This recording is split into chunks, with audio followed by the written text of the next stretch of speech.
to another Landscape Committee meeting. This is our September meeting, and we have a lot to cover. A lot has happened in the last couple months, and actually the last couple weeks. So I definitely want to jump in as fast as possible, but today is a special day because we have Doug Reed, who has been dealing with our irrigation and our quarterly wet checks here today. So I'm going to give him the floor to kind of start things off and let us all know what he has been dealing with, how everything is looking for with our wet checks, our irrigation, our sprinkler systems, and all that good stuff. And then we'll go right into the approval of the minutes. But before he comes up here, I want to just quickly call to order who is in attendance today, and also some new members who have just joined us. So as of right now, we have our newest members. Joe Martinez is here, and Greg Kelly. Also we have Dan Dummett, who's been with us, and Paul Davidson, Tony LoBianco, which I never really got to introduce you as a member, but Tony is here as well, and myself. So all right, with that being said, I'll go ahead and give the floor to you, Doug. Certainly. And after Doug kind of recaps everything, we can ask some questions and then move on to everything else. All right, thank you, lady and gentlemen, for attending. So aside from our normal wet check that we've been doing on an average of every other weekend, you've seen us around. It's usually myself at the controller. I have probably 4 to 5 gentlemen that are out there, not only identifying the issues but also repairing them at the same time. So we try to do, we try to start. Obviously, Longspur Estates is where we initially started, and we worked our way from Longspur Estates all the way to Silver Wolf. Prior to me arriving, usually the Thursday night or Friday night prior to me coming up here with the gentleman, I'll go ahead and troubleshoot the controllers that I'm going to be working on, or troubleshoot the controller I'm working on from they call it a pinging the controller to verify from an electrical standpoint everything is working. And there's no bad decoders or elements that I need to replace while I'm there. It's not just the actual black plastic that are replacing just. So we're currently on round 2 of 4 per the contract, because it's every quarter. We are finishing up on Silver Wolf on Saturday. Well, we were going to do on Saturday, but there's been a change because we have 2 controllers that are currently not functioning.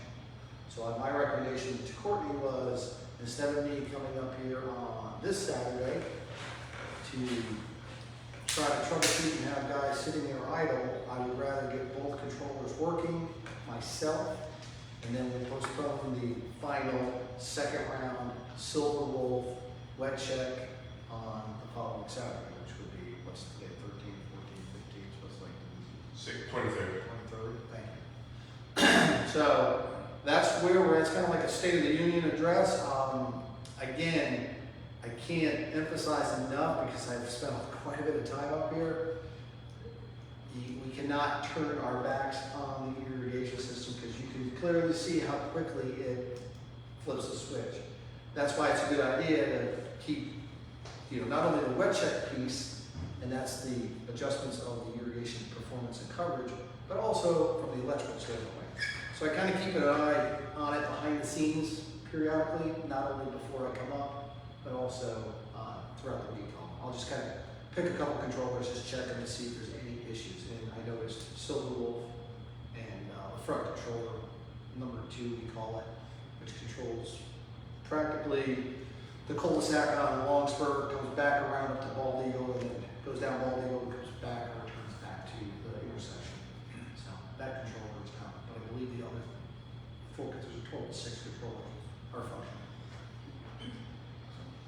I don't know if that helps anybody else. We had a stuck valve on Sunday. I assisted from afar. Yes, This online from Gloria, Virginia. Yes, yes, ma'am. So, and again, it's a collaborative effort. It takes a village to, trying to keep the cost down. And I think it's very good that she did that because she kind of gets a greater appreciation for what we have. Unfortunately, but fortunately for George, he's on vacation, and it just ironically happened that he was. But I'm glad we could get it taken care of, and moving forward, there won't be times where I'll be away, and so I'll be able to come up here and assist, in a rather quick fashion. So, anybody have any questions, concerns? Yeah. Yes, sir. How you doing? Nice to see you. I'm good. How are you? What usually goes wrong with the controllers? Well, it's decoders, so there's multiple components to a valve. So you not only have a valve that functions hydraulically, Right. exercises, opens and closes as it's activated, but you also have a decoder and a solenoid that's part of that. So the decoder is the little, I guess it's about the size of a pack of cigarettes. It's round, it's circular in circumference. And that actually identifies the valve. So that gives the valve the address in the particular controller. Okay. So I always compare it, the wire path is the interstate, freeway, wherever you're from, however you call it, turnpike. And so if I want to turn on your zone, which the clock doesn't know your address, it knows the decoder address because you programmed it in there for your valve. So as it's sending the command down the wire path, it's saying, I need to get off of your exit and turn you on. Okay. So it goes down and says, okay, decoder number 1, 2, 3, 4, 5 is your address. I want to run that for 20 minutes.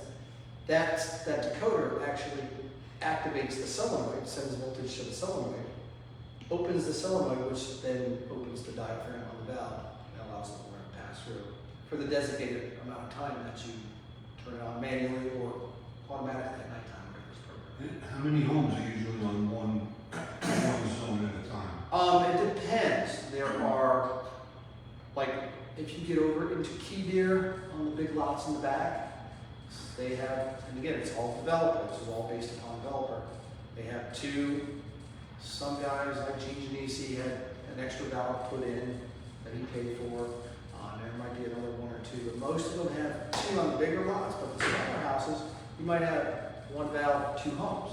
Okay. And then you have some that, most of them have one home, one valve. All right. So it just depends where you're located. But usually what falters is the decoder.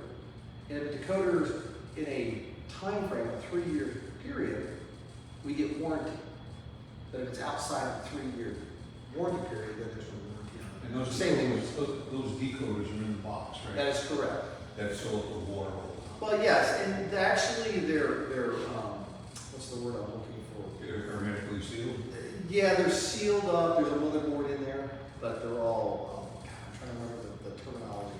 They're all sealed up, packed. I can't remember the name of the terminology used. But yes, they're adapted to sit in water. That's not, it's the connection. Uh-huh. And if the connection isn't, again, the connections are waterproof, they're not water resistant. So in other words, that's why it's so imperative when you make a splice, I always use a DBY with a gel. It's like a little packet that you stick the actual connection down after you put it on a wire nut. And then you close it over. But I found, again, when I initially came up here, and then the good Doug 2.0, come back and I've seen so that they don't have the grease tax on them. So that's imperative because once you get corrosion, then that infiltrates back into the wire path. And the wire path is always kind of a hot topic around here. But I think as long as you continue to maintain it, you're always going to have hiccups where you have and a decoder could go bad where it faults the system. Not necessarily solenoid, but a decoder can fault the system and cause the whole system to drag down. That's currently what we're experiencing right now on Silver Bowl and front gate controller number 2. But it's just a matter, like I was telling Courtney, I can come out here because I have the tool. I can come out here without breaking all these splices apart to find out where my problem is. More than likely it's a bad decoder, but it could be a bad splice that's not in the gel pack. So I just go, I take my device and I'll kind of hopscotch around until I figure out and narrow it down. And then usually it's a bad decoder, cut it out, and then the system comes back to life. And then you just look at the date code, see what the decoder is, if it's inside the warranty period, and you replace it. Then you have to program it, ping it, and all that kind of stuff. But that's imperative that you do that, you stay on top of that. And that's what happened before, after I came back the second time, there was a bunch that was, And out of all the work you've done, have there been commonalities of to see? No, we've actually had, with the previous facility manager that's here, we spent probably 4 to 6 weeks getting it back up, functioning properly. And it ran, again, and I'm teaching in the process, I'm teaching George enough where he can, take care of the little things. Hey, I've got a bag, so he can identify and make that quick change without having to be down for any length of period. But it's definitely advantageous to stay on top of it because it could turn out like that and be down, especially, and it always happens when we need the, when it was raining all that time, according to Dow's, they'd have the irrigation on for a lot because of all, it stays wet. The place as a general, as a whole, stays wet. But, now that we haven't had any per se measurable rainfall, we probably would need. Right. And now you can see, of course, the 2 controls are down. I'm gonna get those down for you anyway. So we're gonna postpone the wet check until the following weekend, but we're gonna still stay on point with Silver Wolf. And I'll probably, it's okay with you, excuse me, go back out to the front gate, the main gate, and then go along High Meadows, since we've been kind of bypassing that, because it's more important to keep the houses, up and running. So you hope you may attack High Meadows? Then we'll probably attack High Meadows when we come out, after we finish Silver Wolf, because Oh, okay. Silver Wolf won't take, when I put the wet check, Got it won't take the full day, barring there's no major issues. it. Right. Okay. Thank you. I don't know if that answers any of your questions. Yeah, that's good one. Yes, sir. What's the frequency and duration of the waterings? That would be a question for Ms. Courtney. I don't So- touch the programming of the frequencies, the time, the run times. That's all something I leave here because they're here full time. I'm not. So that's very varied. So the standard is 3 days a week, but every area is different. The areas on Silver Wolf, they run for longer periods of time than some of the ones on, let's say, Bald Eagle or Longspur where the yards stay wet. So we can actually control each house and say, this house is gonna be on 15 minutes, this house is gonna be on 20 minutes. So the standard, a lot of them are set for, it seems like a lot of them are 15 or 20 minutes. It seems to be like the general for most of it. And now it's going to be a matter of, as me and George get used to the property, or fine tuning, because I know there are still houses that stay more wet than others, where we need to go back in probably and back off. But it fluctuates so much just because it depends on the rain. We can turn off one zone and not the other in the rain, because some streets, they just stay very wet. There's smaller lots in between. There's some areas that are wetter than others. So it really varies. It's something that, if it's on full, it's going to be on 3 days a week for everyone, but the timing could be a little bit different depending on where you are. So that's something you have to ask me individually, where I can look at your house and say, this is what you're on, and if you feel like it's too much, we can always back it off individually. Yeah, and when I come around Saturday, they'll say, hey, my water's, my yard's too wet. Can you turn up the time? And I defer because if I start messing with the times, then you get a lot of this. And I defer and say, look, I'd rather leave that to George and Courtney because they can fine tune it. We're up here 5, 6 days a week. So I can email you and you can let me know when that is. I don't want to say I want to see it, but I do, it would be helpful. if I knew. Yeah, we can even, after the meeting, if we don't get done too late, you come in the office and then we'll take a look at the program. Yeah, and I always tell them, just put a work order into the castle and they'll be more than happy to help you. But George can most certainly turn yours on, and that's what I thought idealistic for George would be, is to do the small stuff, like a broken head here, a broken head there. But the major, like where he doesn't feel like he feels comfortable tackling it, then that would wait until we come up to do. Like I know Courtney has emailed me, hey, I got a work order George is not comfortable of doing. Do you mind taking a look at it when you guys are? Absolutely. But I just don't want to get in the habit of doing, Mrs. Smith's, one head, and then it's like, then I'm not getting accomplished what you guys are paying for, and that's the overall general question. Do we want to talk about ARCs, ARBs, or that's not the time or place? I think you can place a recommendation for sure. So, and then back later. I've dealt with a lot of homeowners, not only with myself, but with my other company that I work for full time. I think it's advantageous to have more consistency in the protocol and process. I like the idea of filling out forms that's got to be voted upon by the landscape committee or the ARC committee, or however you guys have it structured. Whenever somebody puts a shovel on the ground, because it's the homeowners, it's all your irrigation, it's not the individuals. So I'm finding, when I get some of these work orders, I'll find broken stuff under papers, or somebody just did some landscaping. And I don't think it's fair for the other, how many homeowners are there? Or how many homes? 319 built up right now. So I don't feel it's the remaining homeowner's responsibility to pay that cost. I mean, I'll fix it, but I have to bill if it's above and beyond what the scope of wet check. So I think it's good to have some type of consistency. And I know it creates a little bit more work up front, but on the back end, it helps because not only are you controlling and policing, but you're also now, there's not every Tom, Dick, and Harry and you're touching your irrigation. Because at the end of the day, and I try to tell homeowners this, it's not your irrigation system. It's the HOA as a whole. Yes, it is yours a portion, a percent. But if you modify it for your best interest, it really needs to be out of your responsibility financially. So if they want a head moved or hey, I need it, you know, like I have a gentleman around Bellflower, right? I had a conversation with him and I said, you know, he wants to cap and he's building footings. And I'm like, you know what, the irrigation is going to be impacted. That's really your responsibility. So just letting you know now. And if you tell them up front, opposed to after the fact, and then it's constantly, you know, headbutting. But if you have some type of process and procedure put in place, I think it's good. You do a pre-inspection and then do a post-inspection. And I like the fact that you put a deposit in. The homeowner puts the deposit in because then you have them financially on the hook. And then they want that money back. And that's where the post-inspection comes in. I checked the prior, I met with you on a Saturday or whatever. Hey, you know, I'm putting a few trees or plants in. Put a few plants in, no problem. We'll come back and check it after you're done. You send me an email, I come up, you know, a couple Saturdays, checked it, Mr. Smith's landscape's fine, go ahead, you know, do the proper procedures to refund his money. So basically you're saying like what FPL and gas company does, you know, would that be just something that George goes over, George puts irrigation on, and then flags all the heads, and then says, okay, wherever you're digging, that's where your heads Well, are. here's what the pre-inspection is, like the gentleman over there on Bellflower. So I said, what are you doing? I'm putting footings because he's putting screen up, they require footings, so he has to go out and go further. I said, well, let's do a little recon. So I had the guys dig up, and sure enough, there's the pipe right away. So we had to cap it, and now I said to him, the pipe is in the way, so we actually need to move it, or we need to rerun the new pipe. That is on your expense. So there is some recon involved, but you make that up on the backside, you know, because there's time to recon. It take a half hour, it take an hour. But at least it shows the financial responsibility of the homeowner. And because I've seen it many times in many communities where you got a good landscape, that's fine, whoever they want to choose to come in here, but when it comes to fixing irrigation, there shouldn't be anybody touching the irrigation except for your contracted vendor.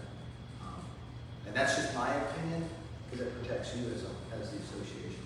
So we actually have ARC meeting tomorrow, so I can talk to that committee, because we're actually looking at changing wording and guidelines anyway. We're trying to look at it for consistency anyway right now. So that's something we could add in under the landscaping section, patio section, all the ones, pools, everything that would require any kind of digging.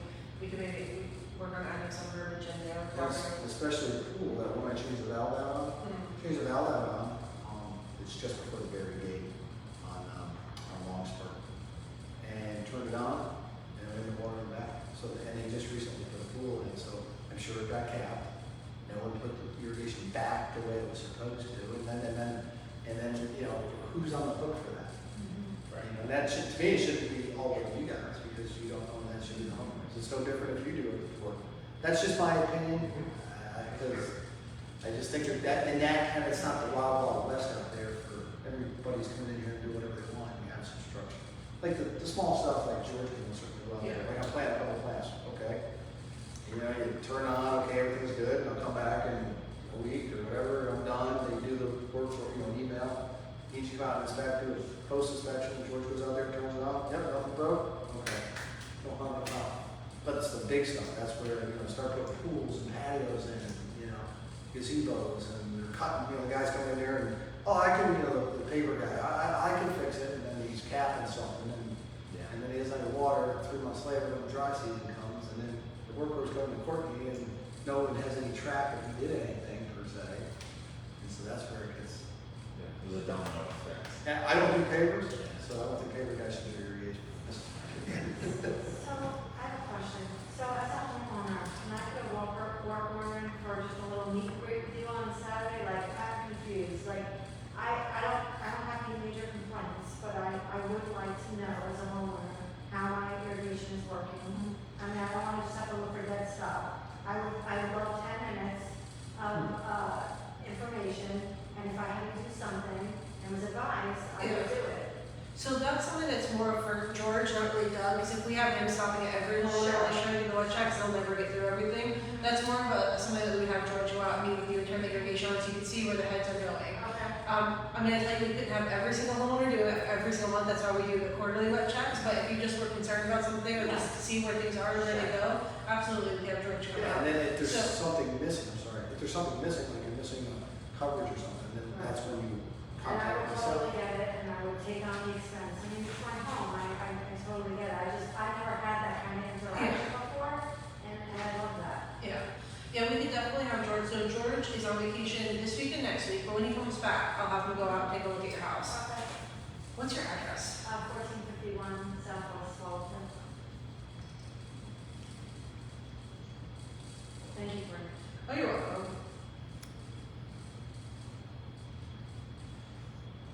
So I have a question. So besides maybe knowing the timing of our sprinklers and also knowing to basically take those steps with the ARC and getting a paper trail for any sort of like landscaping work or underground work, what would be some other sort of basic foundational things a homeowner should know about their own irrigation that, having known those items, we can avoid maybe calling you and having to deal with those things, or maybe being able to sort of explain to George what we think the problem is? What would be some basic?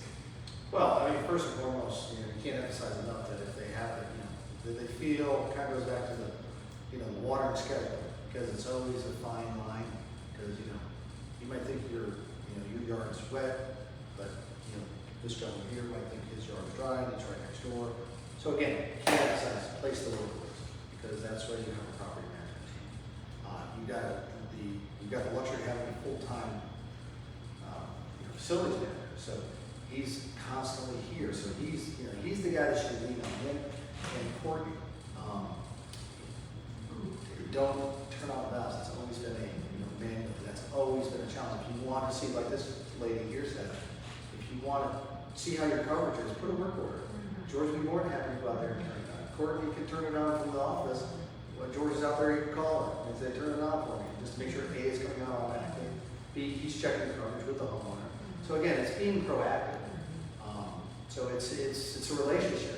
It's the homeowner's got to be just as respectful for the system, because if we all are in unison, and we're not all going to be, but if we're all in unison, then it makes everybody's life a whole lot easier. So being proactive, that's the way to be. But that's why you utilize the work order process. And your management company, that's why you pay them. Yeah. So, does anybody have any questions? No? All right. Is that good? Yeah. Thank you, Doug. All right, so you'll see me this weekend, Silver Wolf troubleshooting, front control number 2 troubleshooting, and like I told Courtney, while I'm up here, depending on how long it takes me, I will probably then, if everything goes as planned, I'm done by 10, 11, 12 o'clock, I'll go ahead and just go through those controllers, see which decoders are maybe not working or solenoids, and then I'll go ahead and replace what I can. Okay. And then we'll be up here the following, and I know it doesn't help that George is on vacation, because he can kind of do the Wednesdays, Tuesdays, but, we've got to compare them all. And like I said, we try to do every other weekend. Sometimes it doesn't work that way, but as long as we get around on a quarterly basis, that's all that matters. We get through all the controls, because it takes quite a bit to get through some of these controls. Excellent. All right. Cool. Thank you for your time. I appreciate it. All right. Thanks, Doug. Appreciate it. I'll be right back, and I'll have it done real quick to get something. All right. So let's go ahead. We're going to go through the approval of minutes from the last meeting, last month. And quite a bit has happened since our last meeting. So I'm going to try and go through it quickly but efficiently. All right, Brightview completed their cleanup. It was, in my opinion, a success. They took on a lot, they did a lot, and you can see just by the cutbacks, the hard cuts, just the general landscaping that was presentable for our new company to come in. They did great work, and if anything, they were really good with communication the whole time. I was firsthand involved in that, and I was very impressed with them. So with that being said, we were looking for and trying to onboard our new landscape vendor in that meantime. And so we had Down to Earth as the top company for that particular endeavor. And while we were in the contract negotiation phase, Down to Earth failed to correct certain language that would protect our HOA, and therefore they lost the contract. An announcement did go out this past Friday that helped to try and explain a lot of this. So I'm not going to go into any more details on that. CPM and Brightview were then put back on the table, asked to rebid based on the current RFP, and then the board approved contract language, which was worked out during the negotiation phase of Down to Earth. Brightview's proposal came back in much higher than their original submission. CPM's proposal was adjusted to work with our budget. CPM also increased their number of mows to 40 starting next year, and CPM then won the bid, and the contract was then reviewed and approved by our lawyers and board, and then signed last week. A neighborhood-wide email, which I just mentioned, did go out Friday. It explained all of this, and they're becoming our vendor. Okay. Active vendors and contracts, items that were happening as of our last meeting. Doug Reed completed the prior wet check, which was on Saturday, September 2nd. And Brightview confirmed the completion of their cleanup on Thursday, September 7th, with an email that contained their final QSAs. And also they then informed us that the next day by Courtney that they lost. Courtney then informed them that they had lost the bid for landscape maintenance. CPM was signed into effect last Thursday, September 7th, and an initial monthly service calendar was released to our community. CPM then started their services this past Monday, September 11th, and they started on the north end of Highlands Reserve with mowing, trimming, and weeding, and all subsequent services that happen with those, edging and blowing. I reached out to Shane, CPM's president, yesterday, September 12th. I have yet to connect with him. I am going to try again tomorrow, but I want to just congratulate him and his team. Then connect with George, I misspelled it there, it's actually with a J, George Green, who is our account manager through CPM. I left him a voicemail. I'm hoping to connect with him actually tomorrow, and then schedule a meet and greet for our community so that we all can get to know CPM, our new vendor, who are the key players, and ask any questions that we have at this moment, although this is going to be kind of an ongoing learning curve until they figure out our community and we figure out how to best work with them and be in communication and keep them accountable. Okay, I guess I can make a motion to approve the minutes. Second. Second? So, All right. What does CPM stand for? Certified, wait, what is it?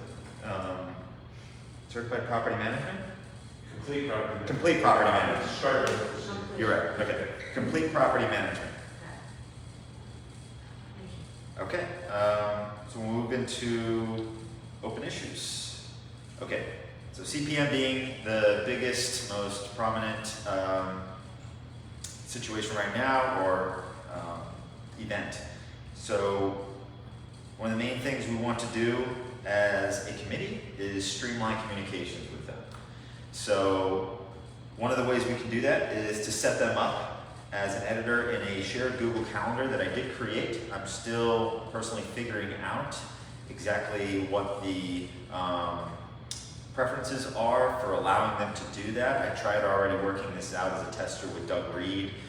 He wasn't able yet to edit that, so I have to tweak that. Once he is actually in there using it, I'm going to connect our account manager with CPM as well, and then they will be able to see their schedules. This was going to eliminate any sort of crossover in services, and then we'll continue to add vendors as we get them. Schedule a meet and greet with the neighborhood, and then schedule monthly walkthroughs. This was something that Shane Humboldt, who is the president of CPM, said that he does with all their properties, a monthly walkthrough with committee members, board members, to go over all the areas of our community, any questions, concerns, things that need to be kind of adjusted or fixed, which will be really helpful for us to sort of build that relationship and help them become better at their job with our neighborhood. And then also, we want to establish the best method for checking in on their progress and relaying all questions and concerns. The first line of defense in that is going to be work orders. Courtney is going to be the facilitator in making sure any homeowner concerns or problems are directed to our account manager. That way there is sort of no miscommunication or breakdown in that sort of communication system. You know, I've obviously made myself available to forward anything or share anything that comes my way, but typically the best way to do this is to go direct to Courtney through a work order or email, and she will then pass that on to the appropriate individuals, and they can then respond and take care of that. They've actually already done that this week, which has been great. 2 homes, right away they've taken care of that. What were you gonna say? So I was gonna say, you know what might be interesting just for the community is kind of a walkthrough of the work order process. I still have to get my code, I'm lazy by the way. But, and then what's entailed, what's the response time? So from the old Castle group, right, you know, we go in and there was a drop down that said, hey, I've got a landscaping issue or I have an irrigation issue. This is before we split everything up. So, and then they would go in, Castle is they, and approve it as yet it's within quote scope as opposed to other homeowners just, you know, whatever. And then they would forward it. But we need to probably figure out what response time is it going to be if, in fact, Courtney is going to be a gatekeeper with how busy she is. How, you know, we're on rolling timelines for those right now. So if somebody's got a problem, you know, how do they get it resolved efficiently rather than, we'll catch you next week when we mow you again. You know, Tackle them in the street. you know, so there's probably something to that vein to help Courtney out too, so she's not stuck clicking buttons all day, forwarding work orders through, and then, you know, how do you know it's complete? Does the landscaper upload a picture so that I would be able to upload a picture, say, here's my problem? Does the other landscaper then upload a complimentary picture, say, problem solved? You know, how is a homeowner in the loop? Like we used to get emails, okay, you submitted your work order, you know, but there was no follow-up. We never knew when the work order got closed. Courtney, how does a homeowner get confirmation the work order is complete? So right now, the website that we use, you get confirmation that it was in, but it doesn't automatically, like you'll get one that's closed but not what was done. Right. So what really has to happen is I would have to turn around and send an email to you saying this was done, this is what they did, if you need details. Otherwise, all you do is if I close it online, you get just a notification that it was closed. And in the last couple of months, like that's just been, because we're getting so many work orders for things that were part of the cleanup, there wasn't a point, like, it was too hard to keep track of all the work orders. Right. I don't want to put them in, do a meeting, so I wasn't doing meetings before I do about individual work orders necessarily like that.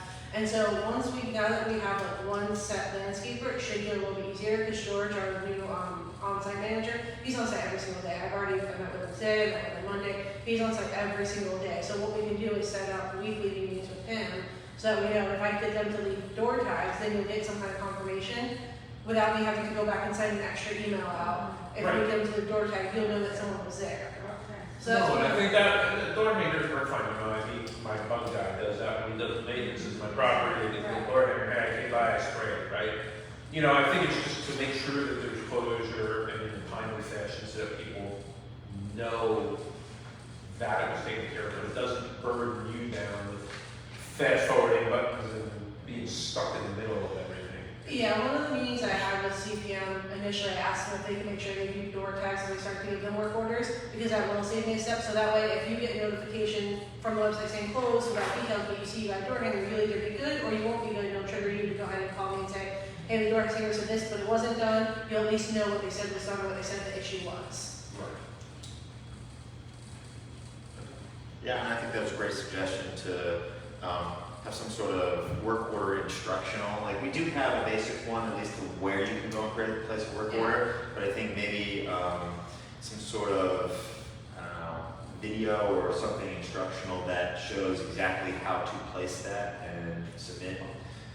Just having that as a resource. Yeah, and the other thing we can do, not that I want to commit anyone, any particular person to more meetings, but if we designate someone who's like a liaison to go over work orders, it wouldn't be every week, but maybe like once a month or once every 2 weeks, we have a meeting with George in the morning when he comes in to pick up work orders, and we go over anything that's open and closed, Yes. see if there's commonalities or if there's anything hanging on.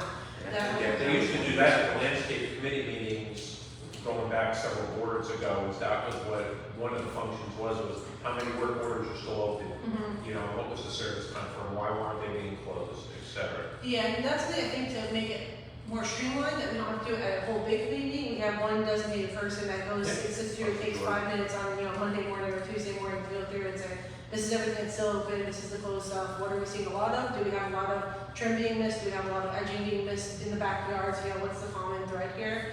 And then it keeps us on task. It keeps me on task with closing things, and it keeps the landscapers on task with getting things done and leaving those door hangers. So is there, and I'm just curious about something, is there a way without making it a formal work order, but just to log minor issues, like, you've been seeing on Facebook outdoor gates are open. Okay, there's gonna be a certain amount, but is it really a big problem? I have 330 homes, if there's 10 gates left open, that's really not that big of a problem, especially when they're trying to go through 330 homes in 2 days.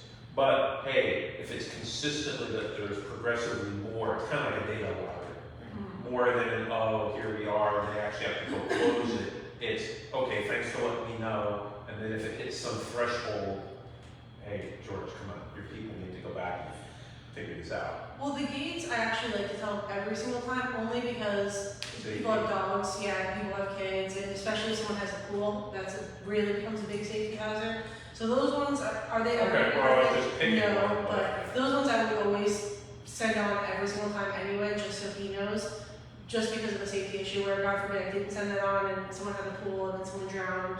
I mean, No, that's fair. yeah, those are important ones.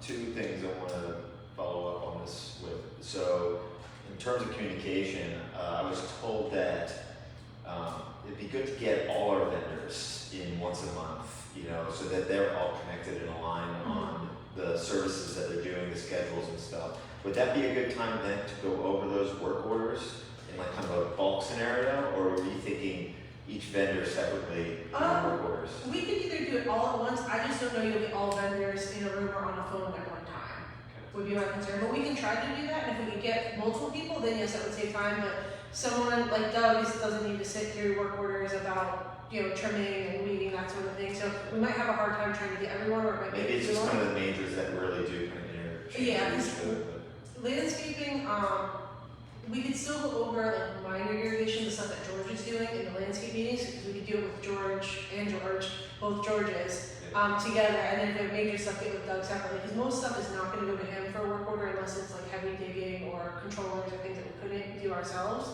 And then the only other thing I could think of that would maybe make sense to get whoever our fertilization pest control guy and landscapers those two together, because they would kind of work hand in hand possibly, and it wouldn't take too long to do them together. Okay. But like Doug, I know he's always on a job, things like that, and every day it might be hard to pin him down for things if he doesn't have that many open work orders. Yeah. So we could do our internal irrigation, pass all of that stuff together, yes, I think we could do that. Okay. The other thing too is on our Facebook page, somebody had mentioned that their gate door has a spring hinge, which automatically closes the door, and I was just curious what that would look like as like kind of a quick, simple solution for some people who have been experiencing that and are more afraid because they have pets. Is that something they can add to their gates? Is that something as an HOA we can recommend a particular hinge for the gates that are kind of common throughout. So I just wanted to throw that in there because I think that could be a quick solution for those who are, I guess, more fearful of an open gate. Yeah, I'm sure that could be added on after the fact, and we could put that in there that we recommend a spring hinge in the ARC guidelines. Yeah. We could make that a recommendation, or even possibly a requirement, I could talk to the committee and see how they're feeling about that. Because if it's not that much of a difference, if we're always ensuring that our gates are closed, that's the ideal solution, because then we never will have an issue with them. Yeah. Okay. That's a very good suggestion. Now, I know on mine, for example, what's funny is it'll close a lot of the times, but over time, because the fence is older, they start to warp a little bit. So if they just go to slam the gate closed, I've even done it, I've bounced my gate back open, it won't latch. You know, so sometimes even with a spring hinge or wherever, it may not close. Yeah. Depending on how old it is, if it's corroded, how it aligns. Yeah, and again, that would be like situation by situation. You have Yeah. to just check your gates and. Well, that's what I do. I got 2 dogs. I just basically, before I let them out, I peek around the corner, make sure the gate's closed. Okay. All right. Okay. We also want to request an assessment and quote for replacing dead plants on high meadows. These were exposed as part of the cleanup. So Dan, you had actually brought this to my attention. Something I think worth looking at with CPM, since they're now our vendor. Maybe get an estimate from them. What would be those plants? Get those out. Is one of those the one that was hit by the vehicle? No, these are on the curb. These are like by the fences all along the kind. I know there's a couple of like hardwoods. There's I think a couple of pines that are like half dead, but there's like a hardwood that's like in half, Okay. like knocked over. Like there's some dead stuff. Would it be worth throwing in the 2 trees that Dan brought to our attention that were, I can think about? Yeah, I will have them. One's completely gone anyway. The other is there, and they sprayed it down with the toxic, like coating. We can ask them if they think it's going to survive, and if they would recommend replacing. Okay, cool. Have we been able to determine at all whether the dying shrubs have anything to do with the prior landscape company we had in here? We would have to ask CPM on a one-off, it's gonna be, each plant's gonna be different, because some stuff was covered in vines for a long time. That is clearly because of the vines, and some of it was, landscape creation, some of it was probably tropicescapes, some of those vines. It's gonna be from some landscape, we're not trimming something. Some could be possibly irrigation, possibly, I don't know, but I know there's probably some irrigation issues up there, because that's one of the last places we do wet checking each time. So it really is gonna depend on each area. It's so variable, I don't even know if they can tell us, as an overall. Some of it just might have reached the end of its life, because we haven't done replacements in a while too. Is this an opportunity just to refresh the landscape, not with a 1-for-1, but maybe put more drought tolerant plants and maybe just change the look? So that maybe not necessarily put all hardwoods in 1-for-1 or something like that, but just kind of change it. Yeah, some stuff we're gonna be probably required to replace, because you have to have certain numbers of trees. There's certain things you can't take out. The hardwoods are always, you can always take them out, of course, if they're dead. Sometimes it kind of makes you replace certain trees, because you have to have minimum counts. But the smaller things that aren't like full-on hardwood trees, we can do whatever we want with that kind of stuff. So we'll have a lot of control over what goes back in. But the first concern, especially with the trees, is gonna be getting that stuff out, for sure. Okay. Just a quick question, is mulch on the schedule? We are looking to Because do our that. mulch used to be, I don't really think there's been mulch since Tropicescapes. It's been a long time ago, and it looks so nice to have mulch. Common area mulching is one of the agenda items that we're looking for vendors on. So, yes, that along with pest and fur, you'll see, we'll get into that, but absolutely, yes. Okay, the third item with CPM I want to touch on would be sharing recent homeowner feedback and confirm CPM is receiving and attending to those work orders, which we kind of touched on. But basically, it's going to be on us as homeowners to communicate when something occurs or arises on our property, share that, like I said, directly through a work order to Courtney so that she can then relay that information. And there is just a straight line of communication for all of this. And then it'll be on us to just kind of check in with CPM and our account manager, George, just to make sure that he is getting to those items. They committed to weekly being able to attend to work orders, which is exactly what we want. So should be good, and we'll just keep an eye on it. Okay, other issues, continuing collecting proposals for other services and vetting those applicants. Okay, so start with fertilization and pest control. Now, there have been some updates since doing this, but we'll start with native green and signature turf. These were, and coastal pest. These were the three that we were currently looking at as a committee. So right now we have some feedback on coastal. We're looking into native green and signature turf still. I also reached out to a fourth, royal green. Have you heard of them? Okay, so I'm looking, I called and reached out to a Jason at Royal Green. That I have it. you've I have them in Enough Creek. you did? Yeah, they were good. Okay, and I've heard that too, so I wanted to just throw them in the pot. So I actually just need to get him an RFP, which I'm going to send him tomorrow, but he was very enthusiastic to look at that, and he's going to come on property and, you know, kind of assess the situation and get us his details. So we'll have 4 contenders to review and compare, which will be great. Then hurricane tree trimming.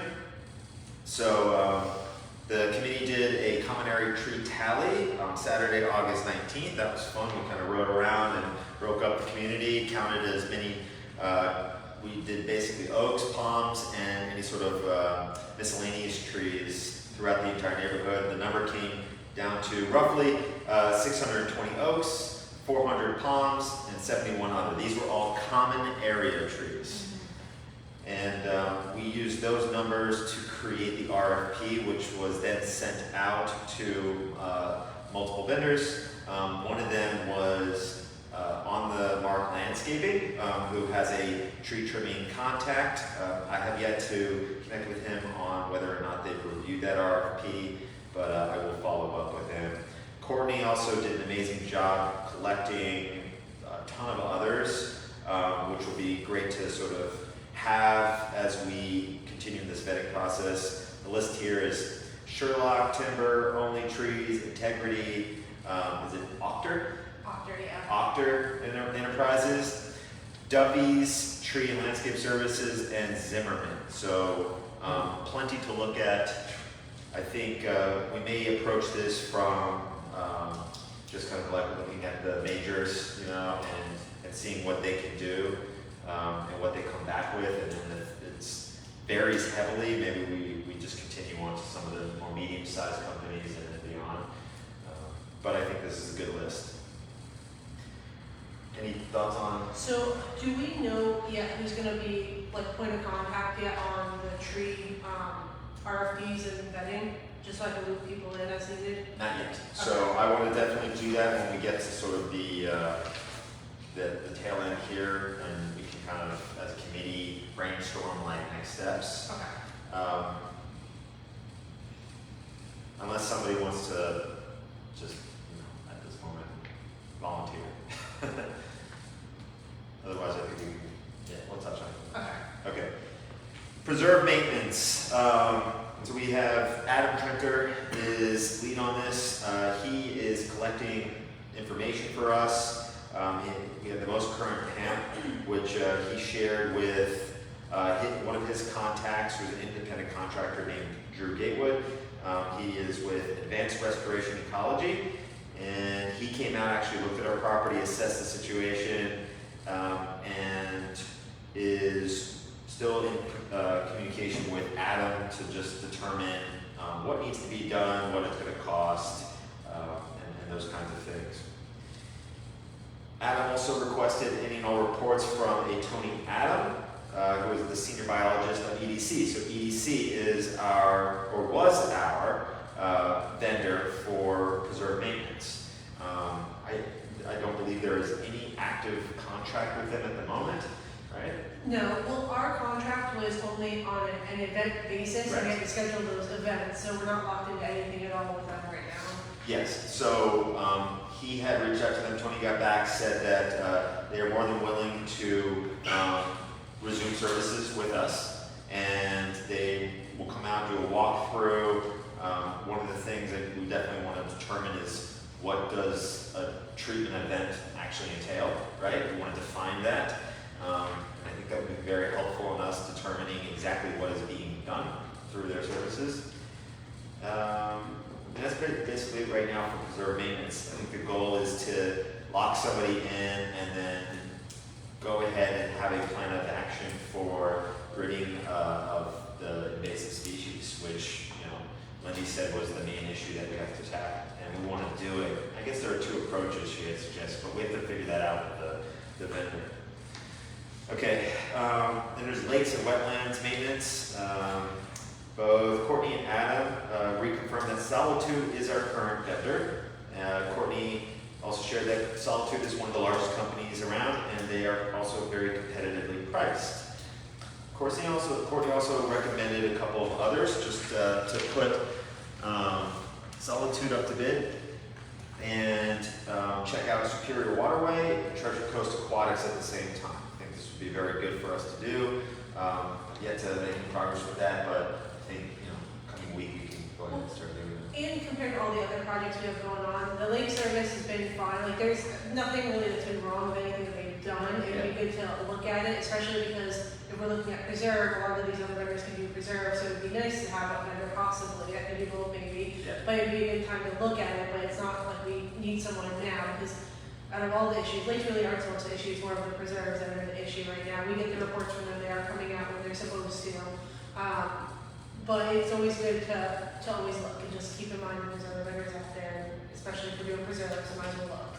And one thing I wanted to follow up on is the notion that there are fountains in the lakes, and maybe check with Solitude, being that they're a vendor, and ask them what they know about that and what their thoughts would be on getting those up and running, utilizing them to, you know, circulate the water, all that good stuff. Can I interrupt for a second on the lakes? What are they actually doing to the lakes? Really not, they're really just checking everything, they're putting in, like, they're treating, it's called like a wetland zone basically. They put in stuff to control like the aquatic weeds like within the waters, but it's truly not a whole lot. They're only coming out every other month, I think is what it is. It's every other month that they're coming out and checking them. And they're testing like the oxygen level, they're looking at the water quality when they're here, and mostly just treating for the aquatic weeds. And that little littoral zone like right around the edges of it is what they're looking at. So it's not a whole big, it's not a lot of responsibility, there's not a lot it's not very intensive. Because our lakes they're actually really nice lakes and they're covered by the preserves. We don't really have issues with the littorals growing out into the middle of the lake like you see in other lakes where they need more intensive lake maintenance services where they're coming in and cutting littorals out because they're shallow, they're growing into the middle and closing, choking off the lake. We don't really have a lot of those issues. So mostly it's a lot of monitoring and preventative maintenance and treatment. So that's really Behind my house, on Old Eagle, by the entrance, that lake behind me, it's starting to look stagnant. It has a lot of debris, I would call it, floating on top. And it doesn't look like what do they call, reed grass or something? Right by the water's edge. It doesn't look like those are in control either. I'll have them, And I can't say I've ever seen anybody out there doing anything. yeah, they only come out, like, I'm pretty sure it's every other month from whatever the contract, when I see the reports, I think it's only every other month that I get them. That's all we have to do is check them in. They really, our contract is pretty bare bones, we don't have them doing it like a whole heck of a lot. A lot of times that aquatics removal is something that's an extra, they'll do treatment with it, and they'll kill it off, but then going in there to cut things out is usually an extra thing. So what we can do is I can have them go in there and look, because I want to meet with them anyway to talk about the culvert maintenance, but that's another thing that we need to look at. Because right now, we're having our landscapers are going to cut out some of this stuff, but I want to know if that's some of the stuff they should be treating in those culvert areas in between the lakes. So I already kind of have an idea of some stuff I want to talk to them about anyway, so I'll bring them over there Yeah, you should show to us. take a look. I'll keep you guys in the loop, I'll let you know when I get them scheduled, so if anyone wants to come from the committee, we have to meet with us, maybe we can take a look at all the lakes, since we haven't done that yet. Sure, that'd be great. Is there actually a scope of work for these companies like Solitude? That's what I just wrote down. I think we want to just maybe wrap our heads around what the scope of work is with Solitude. I think maybe they can simplify it for us. Also knowing their schedule would be good too. I can just add them into the calendar. They don't have to be involved, but if it's regular, just have it in there. But, okay, great. Next up is pump maintenance. Paul Colson is lead on that. Courtney, you had sent out some RFPs to the vendors who were available to apply. I think you followed up recently too. Yeah, I sent them a follow-up this morning, because the vendors didn't respond back to me. But I checked the emails to make sure I got it back, and I had talked to them, and so they knew it was coming, so I don't know if it just had fallen through the cracks with them, it definitely fell through the cracks with me, so I haven't followed up with them in a couple weeks, so I did send a follow-up email this morning, and I'll give them a call too this week. Okay, cool. And then the last one, common area mulch. We have yet to make progress on that, but with everything else going on, you know. So, okay, go ahead and move into new business.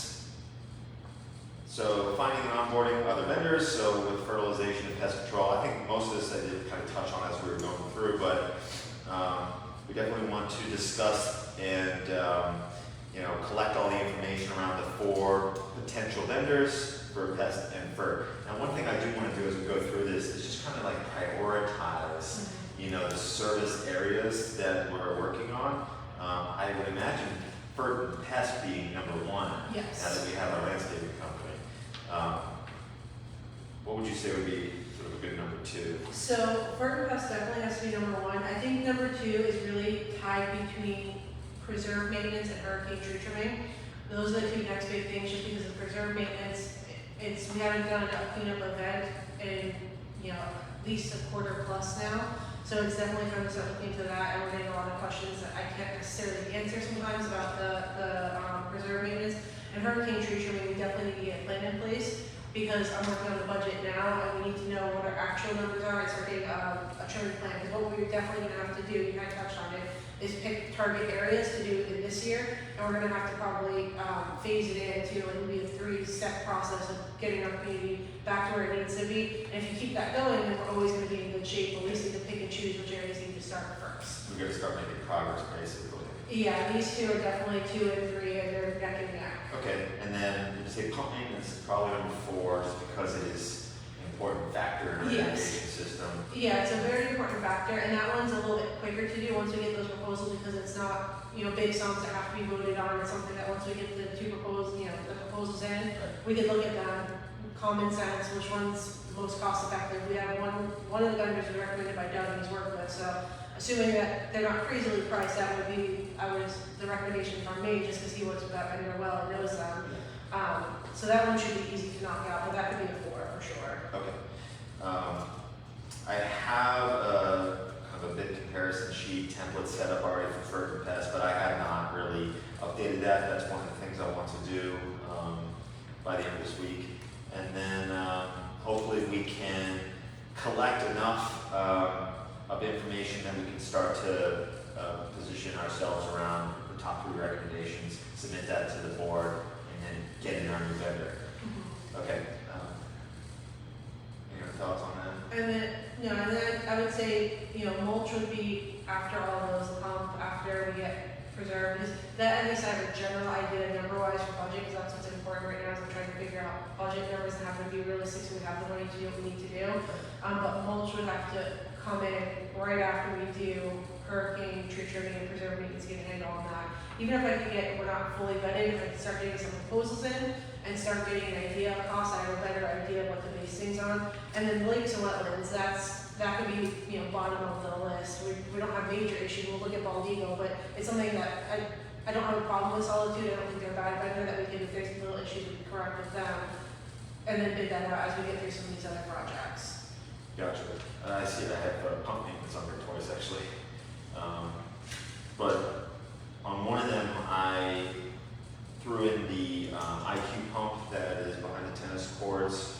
I think once we get back in touch with the contacts for pump maintenance, we can have at least one or both, just assess that. Yeah. And let us know what their thoughts are, how we should proceed with that. And we can go from there. Okay. Let's see.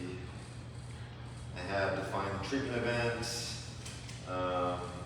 Adam's going to be following up with Drew.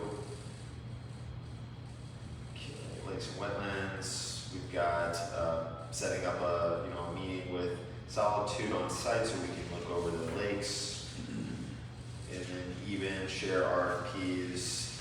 No rush on it, but share some RFPs with Superior Waterway and Treasure Coast Aquatics. Common area mulch, like we said, definitely having that come at the tail end of these other services. And Doug gave us a more accurate update on the next wet check, so it's not gonna be September 16th, it'll be September 23rd. And so this weekend, he was going to attack the 2 broken valves, right? So we can expect that, and I will update my announcement on Facebook so that everybody has the accurate schedule for that. Okay, cool. I think that's pretty much it. So if we want, we can go ahead and move into kind of the question suggestion area. I actually collected 2 questions, 2 suggestions just to kick us off here. First question is, can homeowners request a push mower for small area mowing instead of a weed eater? Now, you had actually given me an update before I had wrote this in there, which is that they are going to be bringing a push mower on site for the next month. Is that correct? Yes, yeah, George is working on getting a push mower because that's one of the things that slowed down our mill a little bit this time, because it was their very first time in, so they didn't know which homes had the smaller gates. It's one of the things actually that we're just kind of stuck with a few grandfathered in homes, because now our ARC requirements require a 5-foot gate when you go and do any kind of fence work, but I don't think that that was always the case, so we have those one-off homes, and I think there's only just two that they had a concern with.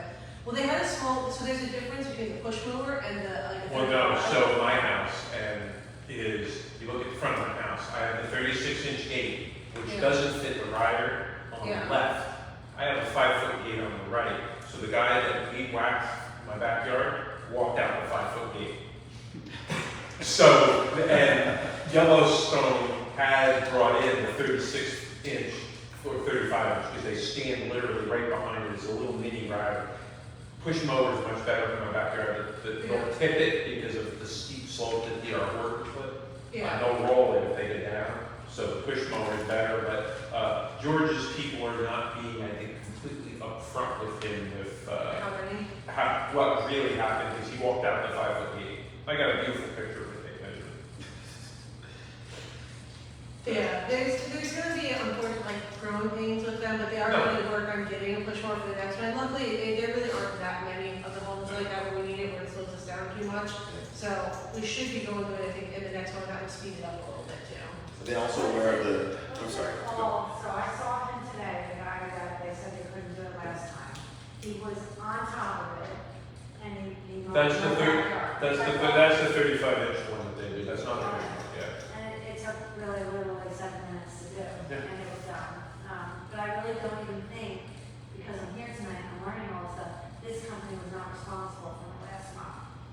It was the other company. Yeah, so Right, so it's interesting that this is the timing now, so it's not, these poor guys came back and like, oh my God, what happened here? I don't know, it wasn't even them. yeah, so Brightview, CPM just did the mow this week, and this was their very first one. So before that, it was Brightview, before that, it was, Landscape Creations.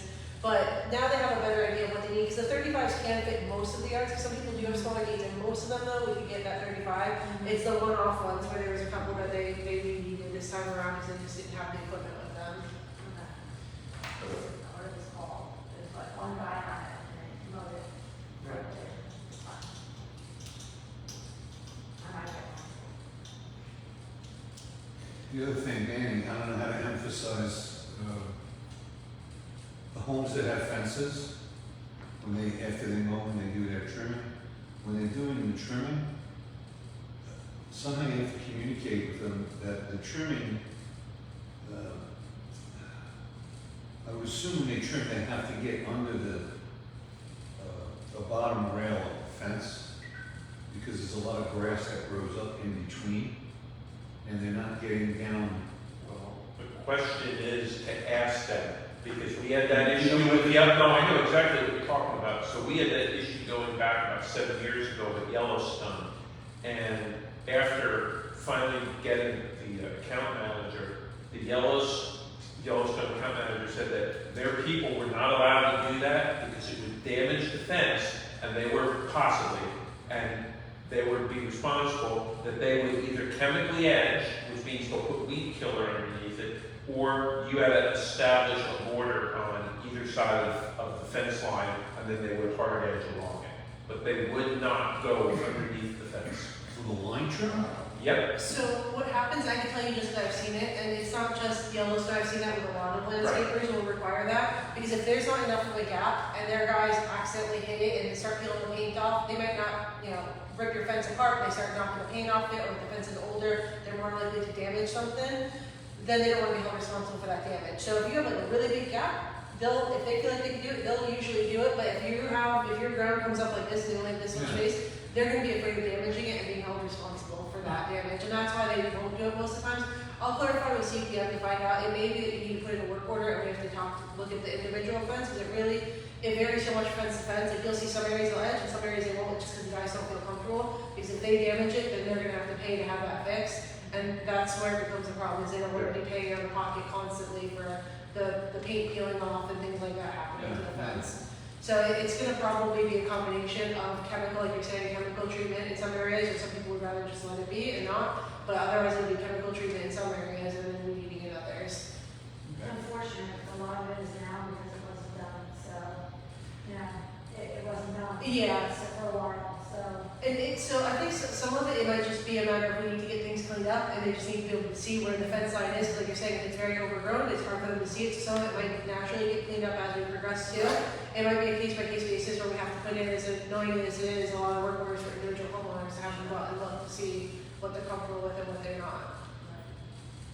I just threw a bunch of rock under my fence line and it works beautiful. It's about 4 inches on either side and I just keep it with weed killer and everybody's happy. Okay. The other question was, will the areas beyond the fence line but before the preserve get maintained by CDM? Yes, so the answer should be yes, we'll maintain as is. I think there's some one-off cases like you and I have talked about, like where it's just completely overgrown, where that would be a cleanup at this point. Right. But mowing, absolutely, and stopping the growth in, yes. Okay. And I've seen some examples where they've already done that this week. Yeah, and some stuff might take them longer than others. Like I don't know, like I know they were really concerned about some areas around the lake that had gotten really high. And I haven't done a ride through with them yet to figure out if there's any areas that we need to address. Because they were concerned about getting into it before it got so high that they needed specialized equipment to get in, just because it was left during the cleanup, not being mowed. And so it might be that we need to drive through. So I'll try to get time with George to drive through because I have the most done if I can tomorrow or Friday, just so we can take a ride through and look at are there areas that maybe the guys didn't see. They kind of first run through. It's a good time to look. Okay. Excellent. Hey, Dan, somebody brought up, I think a few meetings ago, and it was brought up last year about surveys. Yeah. So people knew where their property ended. I know that one lady who's been here a few times. She had complained or questioned, where's my property, where does it preserve again? Is there some plan to do that, or?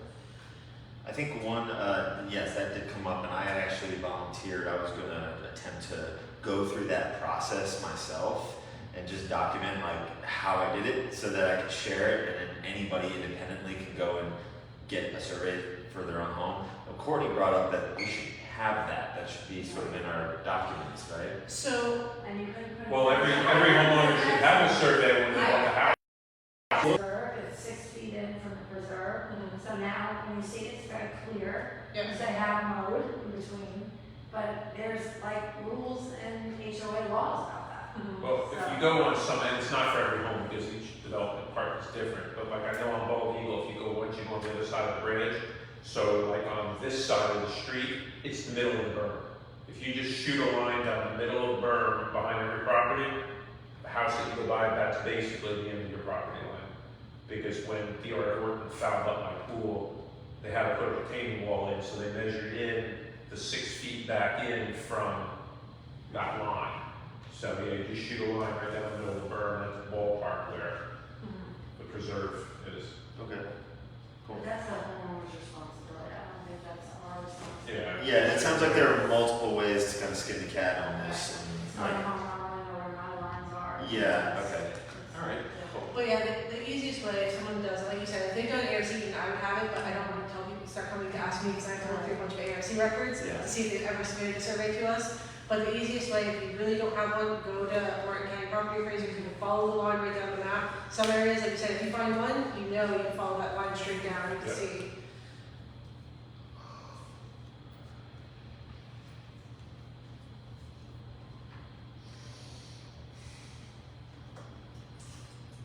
You just get a metal detector, wander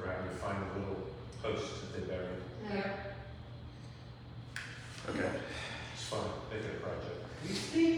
Okay, two really good suggestions came my way. So the first one is emphasize speeding through our community as a major concern. Homeowner noticed that one of the CPM trucks, I guess, was going well over the 20-mile-per-hour limit. Something we can bring to their attention, just let them know this is a very important concern of ours. Remind them that we've got a ton of kids in this community. Once they get that, I know they're all for safety. I think it might have been a one-off, but just reminding them of that regularly, but definitely up front as they're getting started. Yeah, when I saw your Q&As for today, I actually called George and went over the parking, not on the curves, and the speeding to make sure that all crews know that it's a very active community. We have a lot of people and kids driving around with golf carts, walking, biking. We need to make sure that we're very safe. So Yeah, and I saw that curb parking too. So I saw there was maybe 3 trucks. So it was a long stretch before I saw any vehicles coming around. And luckily, it wasn't. But okay, cool. Thank you for doing that. of course. All right. Any other questions or suggestions from committee members? No. Actually, Courtney, and this, so for CPMs, they do the cuts in 2 days. Mhm. So is there an ability to fix deficiencies on the non-scheduled cut days? So if somebody says, hey, I got a problem, and they figure it out on a Tuesday, do they have the ability to cut the lawn or So do whatever? Yeah, it depends on what kind of deficiency. If it's full mowing, they miss the whole section. The trim crews end up having mowers with them anyway, some equipment. So yes, because the trim crew's going to be here 5 days a week, no matter what. Right. The one thing that we liked about CPM was the fact they do the mows all at once. We get everyone out, but they're still having on-site people every single day of the week. So I have someone I can call and have them run over. So with George checking in with me, he's checking in with me every morning. Even when I was out yesterday, he checked in with me to let me know where he was and what he was doing. So having that on-site person that's always here and always checks in with me makes it so much easier because I can run him around to any house I need him to and he can direct his guys. Is CPM utilizing the containers out here at all, or is that off the So- table for them? They're not yet, but we did put it in their contract that they have the option to, and they're gonna fix the ramps for us. They haven't asked me about using them yet or put any equipment in there yet, but they are, I believe, planning to keep, especially the trim equipment, since the guys are here every single day. But since this is their first week, they haven't really moved anything in yet. But yes, they will be using, maybe not for all the mowers or anything like that, but some equipment, yes. Yeah, so they've been given the option to be able to utilize those. Yes. Yeah. Okay.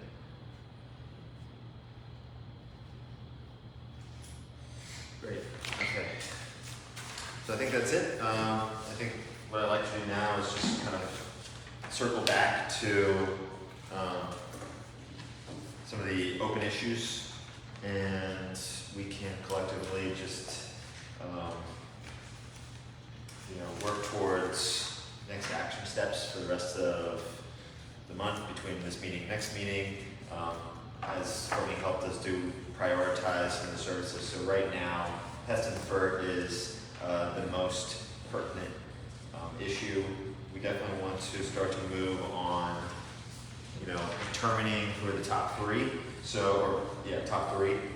I am going to send that RFP to Jason tomorrow at Royal Green. Tony, did you get my email earlier? I sent you a question. You did, okay. I'll check on that. So, yeah, we've got actually activity already with that. So, and Tony did a great job actually with Coastal. Got a lot of information back. Did I share it with you yet? I don't think so. Okay, I'll send that to you too. Okay.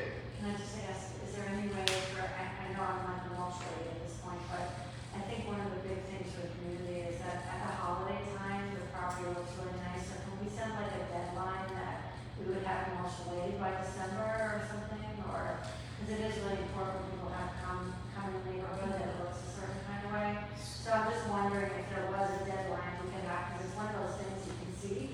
I know we can see all of this, but it's really noticeable. So I don't know how you guys felt about that. Yeah, that's a great point, and actually I forgot to add this in here because we just started with CPM, but Michelle, who was the board president and our liaison, she had tasked us with connecting with, there's actually 2 individuals, so CPM 1, but there's also a landscape designer that she knows of. and she wants us to sort of put a plan together for seasonal enhancements. One of the things that is challenging with that is budget-wise, getting that up to par with what we really want and need, keeping it maybe simple to really pops of color, native plants, you name it. But something I want to invite the community to be a part of is maybe a community enhancement. Maybe there's once a quarter, whoever wants to participate, we choose a location area, or maybe it's like the main areas, and then with a plan, guided by an expert, we can get out there and just get a little dirty and plant some plants and make this place look better ourselves. And I think it would be a great way to sort of offset sort of a transition budget, get that beautification happening, maybe mulches somewhere inside of that, who knows? But I think having a deadline for that is really important. It was something I forgot that I wanted to bring up in there as well. Okay, I'd be part of that, yeah. cool. Yeah, I definitely would too. And I think we got plenty of active homeowners. I mean, a lot of people have come out of the woodwork since, this whole landscaping fiasco has occurred. Very positive feedback. Everybody wants what's best for the community, so I really see that being a fun event, and we can make it a fun event. So we'll throw that in there as well.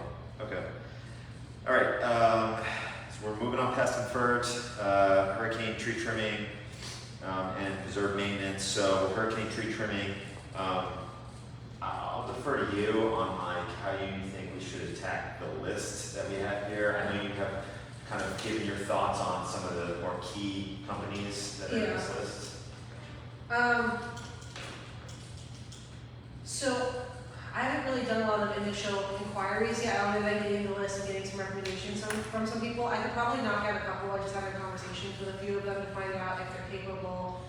Besides, some of them were smaller companies, some of them were bigger companies. I could probably knock out a couple of them for us just by having some conversations with them, find out what they're looking at, what size jobs they take. Because the only concern is someone like Octer, I got that from property management, did a lot of smaller communities. I want to make sure that they can handle a community of our size, that sort of thing. Yeah. So I might be able to knock a couple out there. I definitely think at least get initial proposals from as many as we could get, and then from there, once I have the basics, we might not need to vet every single one of them. If we see they're way out of line, we might knock out a couple there. So I'll do initial reach outs to all of them tomorrow. So I'm sorry, I didn't send that out to everyone. I didn't know if you thought I did. I didn't realize. So I'll send out the initial RFPs. I'll do conversations with everyone tomorrow. Send out initial RFPs to anyone who's still in and can do a community of our size. And let them know that we're looking at a tiered approach, make sure all of them can handle and can make recommendations for us on the tiered approach. We'll see what we get back, and then from there, I think it'll be a little bit easier for us to make a decision on who we knock out, because vetting this many of them is a little bit of overkill. Yeah. But from there, we can narrow it down once we see what the pricing is looking like, what their, the conversations that we have are like, what their opinions are doing the tiered approach, because that's going to be the most important, is someone that can work with us, make recommendations. How do you request their proposal on an undefined tiered approach? Should we? So we're gonna have to do a drive-through probably with them, and that's what's gonna knock maybe some of them out. They don't want to invest that time with us, but they're gonna have to do a drive-through because they'll have the number of trees. But I know I'm not capable of picking which ones are the most important. Yeah. Anyone on the committee is not gonna want to be the one to make a decision. I know some areas that are very important. I know our main entrances are very important. But we need an opinion from an arborist that can tell us, these are where you have your problem trees, these ones are going to be most likely to have issues, these are the ones if I had to do any now, this is what I would do in the first year. So we're going to kind of need that opinion, and we should see a convergence of opinions from all of them, where we could then fine tune the RFP. But if I give it to them now, at least they'll know how many trees and know what we're looking for, and then we can always narrow it down and have them redo their proposal or fine tune it before they actually give us the proposal. Okay, is there a thought, since this is hurricane tree trimming, right, is you just set a 6-month period. You start on a rotating thing November 1st, you're done by May 31st. And regardless of prioritization, you have 6 months to get the whole scope of work done. So we can't do every tree in even a year in this community. There's no way budget-wise we could All 6 absorb them. rows, you mean? Yeah, we definitely can do every tree. It would really be over like a 3 years probably, and that's where we need the opinion of what's the most important, what needs to be done the most, and what can wait till the end of that cycle. Because an arborist that I know I worked with, I asked him, I said, this is our tree count, what is that looking like for us? And I don't want to scare you with the number, but he was like, it could be $90,000 to $100,000. We can't absorb that in 1 year. So if we were to break that up though into multiple years, that's when it becomes a little bit more manageable. Right. Because we haven't really done this type of tree trimming. So we really, and that was without even seeing the community, that was just based on a pure number of trees. Well, I was just thinking more of, like, to get the smaller ones that you say, oh, they may not have the bandwidth. Well, if you tell a small company, you get 6 months to get all this work done for priority 1 trees, Yes. they still might be able to get it done. So they won't typically, no company is going to want to space it out that much because Right. they're designating crews to this site. They want to get them in and get them out because a lot of these companies they have multi-year contracts with a lot of communities, and so they need to get them in and move them on to the next Sure. community. Otherwise, you're just constantly redeploying people and the mulching trucks that have to come out. You don't want to have to do that multiple times in a period. So they'll want to do everything they're going to do in as short of a time period as possible for sure. But it's going to be that opinion, and we get even a couple of them, a couple of ones that we think are more promising, to give us an opinion. We should see convergence. They should, because they're all arborists. They should have generally the same ideas where we can pick and choose. Say, okay, we agree. Everyone said the front entrance, this road, this road, this road, or tier 1. There's not that much discrepancies. That's what we're going to focus on. Then we can adjust the RFP and have them fine tune the proposals. But that's why I was kind of asking if we knew who was going to be a liaison with this, just because once I start scheduling meetings with them, because it's going to be very open-ended, kind of like when we first started the landscaping process. It'd be better to have someone from the committee with me when I do all those meetings for every meeting, even if it's not the same person. If we get a volunteer, just so we have other people hearing what they're saying and participating. So when we go to narrow it down, we've gotten some opinions and participation. Not to put you on the spot, Dan, but would the tree trimming situation be something you'd want to take on? 'Cause you're already kind of involved with the tree count and the Yeah. other tree situations. Yeah, I'll be glad to pitch in wherever I can. Okay, Let me know. cool. Yeah. All right. Okay, so I'll start making calls. I'll start getting the people who, the vendors, because pretty much all of these vendors, at least the big ones, like I know Sherlock Timber, Duffy's, they should all be willing to meet with us and do a drive-through. The smaller ones, if they can handle it, they should all be willing. It's a big contract. You work with Timber? Yeah, I worked with them very briefly at Portofino. I was only there in interim until their new hire manager started. So I was there when they did the count for us and came through and did a ride along with me. And then the other manager finished out and she said they did a really good job. Do you know the name Jake?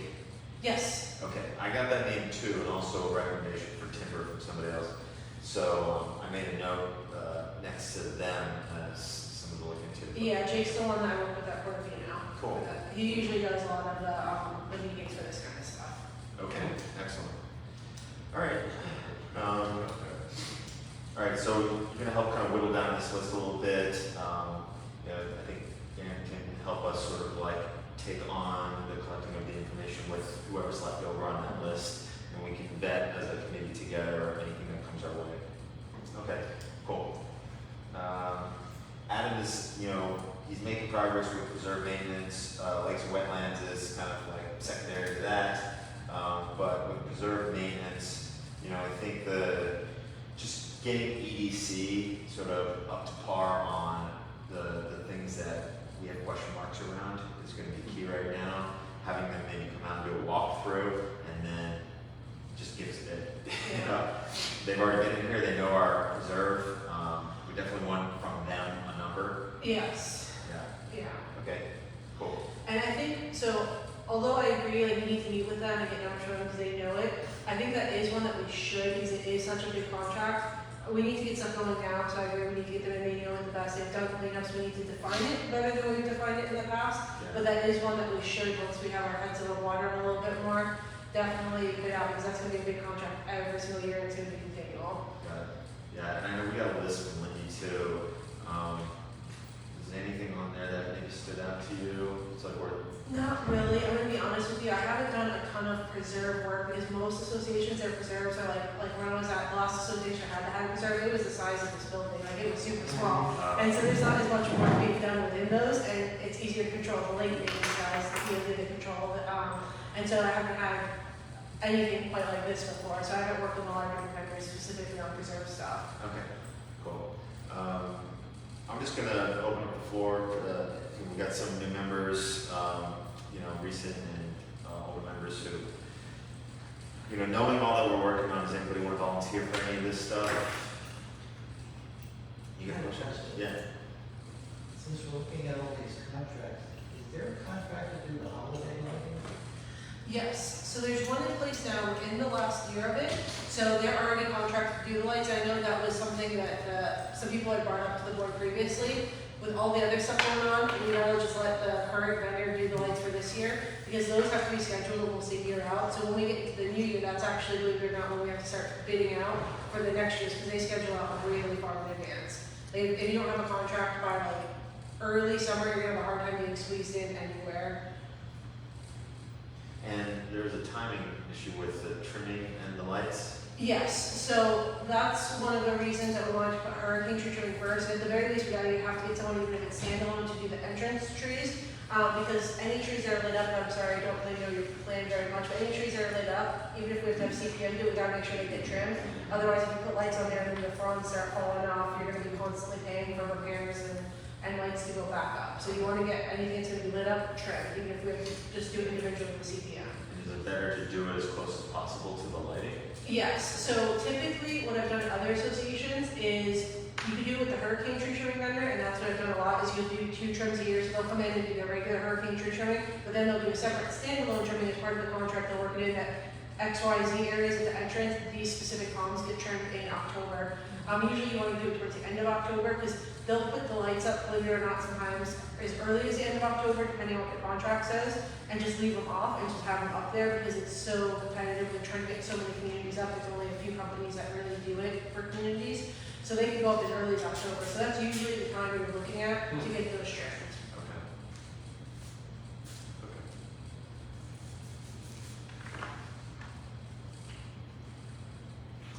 That's pretty much it. Anything else? You think of?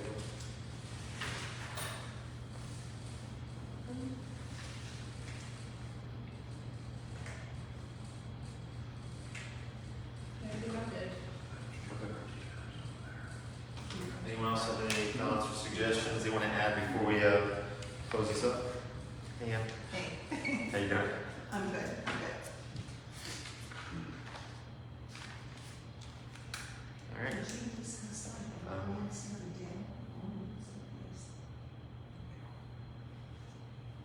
Okay. All right, I'll go ahead and call this close to this meeting. Thank you all for coming. Appreciate your time, energy, efforts.